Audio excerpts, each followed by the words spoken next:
शफी साहब एक बात देखिए, एक इशू ये भी है ना कि ये तो आप भी जानते हैं कि आज़ाद कश्मीर हो या गिलगित बल्तिस्तान हो, ये जो हुज़ैफ़ा रहमान साहब का पॉइंट है, देखिए वहाँ की हुकूमतें वफाक के मरहूने मिन्नत है। वफाक में इस वक्त इनकी हुकूमत है PMLN की, तो अगर लोग इस तरफ माइल हो और वोट चले, वो आप बिल्कुल आप कहें 17, मैं कहता हूँ 5 सीटों वाली होगी, लेकिन मुझे सिर्फ ये बताइए, अगर फैक्ट ऑफ द मैटर ये इस्लामाबाद में बैठे हुए हैं, और क्या अगर लोगों ने ये देखकर वोट दिया कि इस्लामाबाद में तो नून की हुकूमत है तो हम नून को वोट देते हैं, या चले उसके किसी इत्तेहादी को वोट देते हैं, तो फिर क्या होगा? क्या आप उसे तस्लीम करेंगे? देखिए, मैंने तो शुरू में कह दिया मुनीब साहब, आपके इस क्वेश्चन से पहले, कि दो जो मिथ होती है ना, वो इमरान खान साहब, जो एक कन्वेंशनल सियासत होती है, वो इमरान खान साहब ने खत्म कर दी है।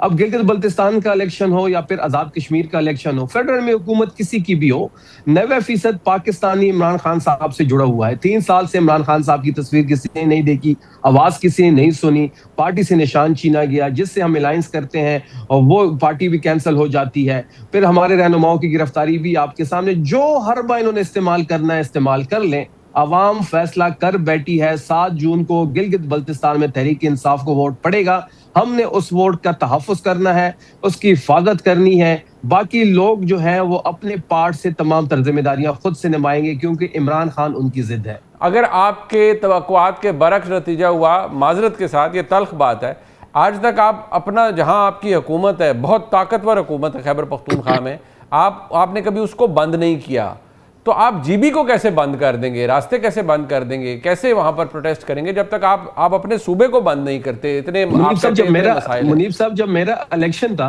जब मैं PK 92 से इलेक्शन कंटेस्ट कर रहा था, कोहाट की मैं बात कर रहा हूं, मैं अपनी हल्की की बात कर रहा हूं, रात 2 बजे तक जब रिजल्ट्स आ रहे थे, तो अचानक 2 बजे के बाद रिजल्ट रुक गए। मेरे लोग RO ऑफिस के अंदर मौजूद थे। 4 बजे तक ये रिजल्ट इन्होंने रोक कर रखा। फिर जो सिस्टम के हिमायत याफ्ता लोग थे, उनके जो रिजल्ट्स जो है आना शुरू हुए। अगर मेरे किसी पोलिंग स्टेशन पे 400 वोट होते थे और उनके 200 होते थे, तो मेरे 400 उनके काउंट हो जाते थे और उनके 200 मेरे खाते में आते थे। मैं अपने हल्के के 4000 लोगों को लेके RO के ऑफिस के सामने बैठा और 8 बजे मैंने अपना फॉर्म 47 वहां से रिसीव किया। हम वही स्ट्रेटेजी अपनाएंगे जो स्ट्रेटेजी खैबर पख्तूनख्वा में हमारी उम्मीदवारों ने जो अपनाई थी। हम इसी पे काम कर रहे हैं। हमें कोई टेंशन नहीं है वोट की। डब्बे भर भर के लोग इमरान खान साहब की मोहब्बत में वोट डालेंगे। हमने उस वोट का तहफ़्फ़ुज़ करना है। किसी सूरत में वोट नून लीग और पीपल्स पार्टी को नहीं पड़ना। ये हुज़ैफ़ा रहमान साहब वो कह रहे हैं हमने वही स्ट्रैटेजी अपनानी है जो उन्होंने KP में अपनाई थी, और याद रखिए KP में उनकी ओवरवेलमिंग मेजॉरिटी वाली हुकूमत है, तो ये काम आपके लिए कुछ उल्टा ना पड़ जाए। आप उम्मीदें तो बहुत से, मियां साहब भी आप चले गए ना, अब तो हाई स्टेक गेम है आपके लिए। बहुत शुक्रिया मुनीर साहब। पहली बात तो ये, चूंकि हम तो अपनी ज़ात के बारे में खुद भी कहता हूँ कि मैं तो तिफले मकतब हूँ, लेकिन शफी जान साहब शायद इन्होंने ज़रा नया सियासत में कदम रखा, पाकिस्तान की सियासी हिस्ट्री से नावाकिफ़ हैं।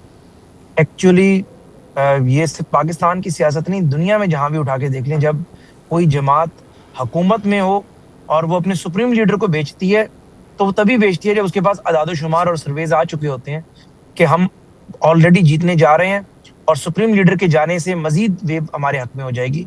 कोई जमात भी कभी अदाद-ओ-शुमार के बरक्स अपने सुप्रीम लीडर को नहीं भेज देती कि हम यहाँ हार रहे हैं।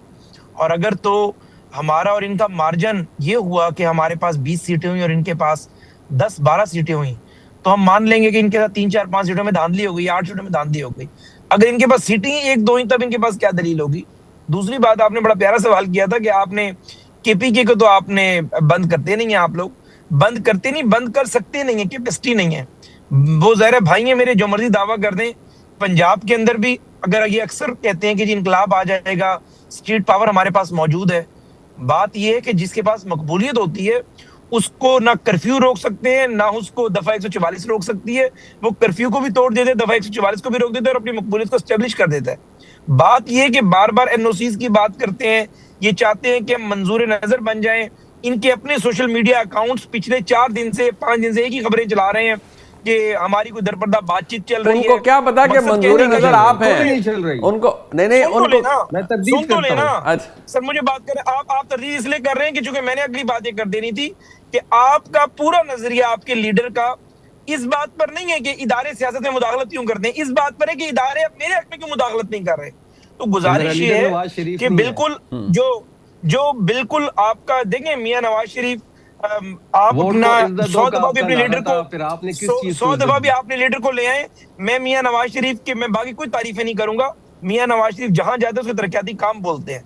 मियां नवाज शरीफ जीबी के अंदर भी गया तो जीबी में ईंट भी उठाएंगे अगर कोई बड़ा काम हुआ। नवाज शरीफ की बड़ी तरक्की लगी की है उसने, जिस मोटरवे पे जी जी आप अगर इस तरह बात करेंगे ना तो आपका लीडर मेरी जान उसके पास तो एचएसएन की फीस देने के पैसे नहीं होते थे। उसका बाप तो एक एसडीओ था। मियां नवाज शरीफ का बाप तो 1960 के अंदर भी 6 जो है इत्तेफाक कांग्रेस का मालिक था। मियां नवाज शरीफ वो शख्स था जिसके बारे में जिसके कलम से आपके लीडर ने प्लॉट लिया था जमान पार्क में। मियां नवाज शरीफ तो वो आपने जो कहा ना कि मियां नवाज शरीफ तो वो शख्स है जिसने 50 करोड़ रुपए दिए तो शौकत खानम बनना शुरू हुआ। मियां नवाज शरीफ तो वो शख्स था जो भुट्टो ने तो सुन लेना जी। मियां नवाज शरीफ तो वो शख्स था जिसको 6 खानदानों को भुट्टो ने कौमियाया था और एक खानदान उसमें शरीफ फैमिली थी। तो मकसद कहने का चूंकि जाहिर है आपको हिस्ट्री का पता नहीं है तो आप जो मर्जी कह दें। एक ही आपको पता है किसी को गाली दे देना, चोर कह देना, ये आपका स्टाइल है पॉलिटिक्स है आप लोगों की। मैं बहरहाल अपनी बात पर आऊंगा। आप बिल्कुल अगर आपको रिजल्ट पसंद नहीं आता और आपके पास इतनी मकबूलियत है तो जितने लोग आपको वोट दें उसका 10% कहिएगा सड़कों पर आ जाए वो। तो वैसे जीबी को चल नहीं सकेगी। लेकिन अगर एक बंदा भी नहीं निकाल सकते आप लोग तो फिर बराए करम उस रिजल्ट को तस्लीम कीजिएगा और खामोशी से घर जाकर बैठ जाइए। नहीं बट ये शफी जान साहब एक आपकी पार्टी के अपने मसाइल भी तो है ना जो इन तमाम तर चैलेंजेस के साथ मैं आफरीदी साहब की गुफ्तगू सुन रहा था। आपकी अपनी पार्टी के सेक्रेटरी इंफॉर्मेशन वज़ीर आला की बात की, वो कह रहे हैं हमें नहीं पता, अभी तक कोई कॉल नहीं आई। वज़ीर आला उन्हें कह रहे हैं कि किसी का आला कार ना बने। गवर्नमेंट के साथ कोई काम नहीं है। वजीर आला साहब जो हैं वो आजाद हैं, वो चीफ एग्जीक्यूटिव हैं, वो सूबे के जो भी फैसला लेंगे वो मुकम्मल तौर पे नहीं वो सूबे उन्होंने कहा तमाम एमएनएज आएंगे। वज़ीर आला साहब अपने एमपीएस के तो जामिन है ना, एमएनएस के कहां से आगे। मैं तो जारी बात है एमएनएस पार्टी के है ना शफीउल्लाह जान साहब, आप भी पार्टी डिसिप्लिन के तहत ही काम कर रहे हैं। खैबर पख्तूनख्वा की बात हो रही है, खैबर पख्तूनख्वा की हक की बात हो रही है। अगर चीफ मिनिस्टर खैबर पख्तूनख्वा के हक के लिए कौमी असम्बली के सामने धरना दे रहे हैं या एहतजाज कर रहे हैं तो खैबर पख्तूनख्वा के एमएनएस भी आएंगे। जो हाउस के अंदर मौजूद लोग हैं वो भी बाहर निकलेंगे। उन्होंने कहा पूरे मुल्क के एमएनएस आएंगे, पूरे मुल्क के। मेरी जान शफी साहब उन्होंने कहा पूरे मुल्क के आएंगे। इस कौमी असम्बली के अंदर जिन एमएनएस का ताल्लुक तहरीक इंसाफ से होगा वो बाहर निकलेंगे और खैबर पख्तूनख्वा की हुकूमत के साथ खड़े होंगे क्योंकि खैबर पख्तूनख्वा में तहरीक। मुझे इससे शफीउल्लाह जान साहब कोई एतराज नहीं, आप मेरे भाई हैं, लेकिन जो आफरीदी साहब ने कहा है, आफरीदी साहब अपने सेक्रेटरी इंफॉर्मेशन को या तो फिर उन्हें सेक्रेटरी इंफॉर्मेशन के ओहदे से हटवाएं, आप उन्हें आला कार कह रहे हैं। सेक्रेटरी इंफॉर्मेशन को भी अब बाहर आना पड़ेगा। सेक्रेटरी इंफॉर्मेशन को अंदर कमरे में बैठ के सिर्फ बयानात से बात नहीं चलेगी, उनको बाहर निकलना पड़ेगा। अगर तमाम लोग बाहर निकल रहे हैं तो सेक्रेटरी इंफॉर्मेशन को भी बाहर निकलना चाहिए। नहीं बट माजरत के साथ आप एक जिम्मेदार शख्सियत है ना, आप तो वज़ीर आला के साथ साए की तरह होते हैं, अपनी हुकूमत के सबसे स्पोक्स पर्सन सबसे बड़े आप हैं। अगर आपके वज़ीर आला कह रहे हैं ये आला कार है तो कौन किसके आला कार हो सकते हैं? वो तो तहरीक इंसाफ के सेक्रेटरी इंफॉर्मेशन है।